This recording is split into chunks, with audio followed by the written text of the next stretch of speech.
All right, shifting our focus to more breaking news that we're tracking in a historic day. A total of 208 Naxalites along with 153 weapons will surrender and be rehabilitated in Chhattisgarh. With this, most of Abujamar will be Naxal free and North Bastar will be free of red terror. Only South Bastar remains. That's the latest bit of breaking news update coming in. That's the kind of surrendering we're going to be essentially looking at. And I do want to go across to Arunima, who joins us with more details. It's one of the largest mass surrenders of Maoists in the history of left-wing extremism. Arunima, get us more details of what we can see all of today. It's historic in so many ways. The Abujamar itself, the name Abujamar means Mar is jungle in the local dialect of Bastar. Abuj is what you cannot figure out. And Abujamar was always known as the den of the unknown, den of the CPI Maoists. It was unthinkable till even a few months ago that Abujamar could be Naxal free. This area, which is broadly starts, the gate of Abujamar is considered to be Narayanpur district, and it goes all the way up to Gadchiroli. So to make Abujamar Naxal free is definitely a huge achievement of Government of India, Government of Chhattisgarh and the state and central paramilitary forces. A total of 258 surrenders have happened.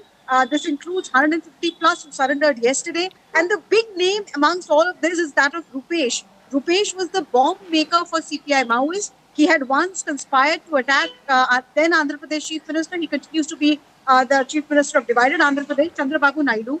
He's also considered someone who was very close to Bhupati, alias Sonu, who just surrendered before Devendra Fadnavis, earlier this week. So once Bhupati surrendered, Rupesh was the next in line because they worked in tandem with each other. Together with them and their cadre, the kind of numbers that we have been given is 47 AK, 19 AK-47 rifles that are being surrendered, SLR rifles, INSAS rifles, carbine, BGL launchers, all of these are being brought in by the cadre. So it's not just the surrender, it's also depleting the arms and ammunition depot that the Naxals have.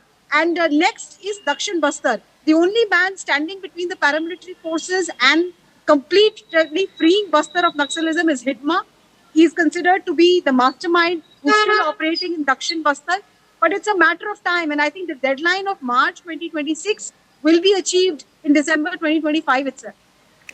Abujamar and North Bastar that were once terror bases have today been declared free of Naxal terror, and that's been spoken of by Home Minister Amit Shah on social media as well. In fact, there's a brief statement that he gave that a trace of Naxalism exists in South Bastar, which will be wiped out soon by security forces. Tell us a little bit, since we're talking about this positive aspect to the story, a little bit about the kind of anti-Naxal or anti-terror operations that are underway in South region. See, South Bastar, which is 3 districts. We talk about Bijapur, we talk about Sukma, and we are talking about Dantewada. Ministry of Home Affairs, in fact, has revised its list of Naxal-affected districts as well. And the most LW affected districts are only these 3. So now the focus is on Sukma, Dantewada, and Bijapur. CRPF, the DRG, which is the District Reserve Guard, the Special Force of Chhattisgarh Police, they have moved far ahead. I just mentioned Hidma to you. Camps have come up. Just 1 kilometer away from Hidma's village. His mother now holds her Aadhaar card. So government initiatives are also reaching these villages. It's not as if it's a military-only approach. It's a combined approach. On the one hand, you're ensuring that the armed cadre of CPI Maoists either surrenders or is wiped off. On the other hand, you're also ensuring that the people support is taken away. How is people support being taken away? Because villagers in these interior part of Chhattisgarh are now finally seeing electricity. There are villages that have covered which have seen electricity for the first time since independence only a few months ago.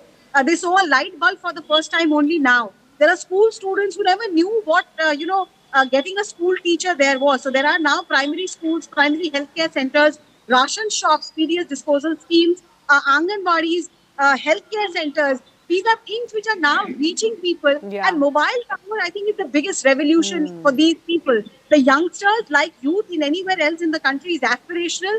It is seeing the world through the eyes of the internet and demanding a similar life. And that the government of India is managing to provide some of the basic facilities to them is definitely disillusioning them away from the Maoist ideology and helping them join the mainstream. So it's together, a military approach with these measures which has helped the government achieve what it is achieving today. Many thanks, Arunima, for joining us with that holistic picture and getting us the latest.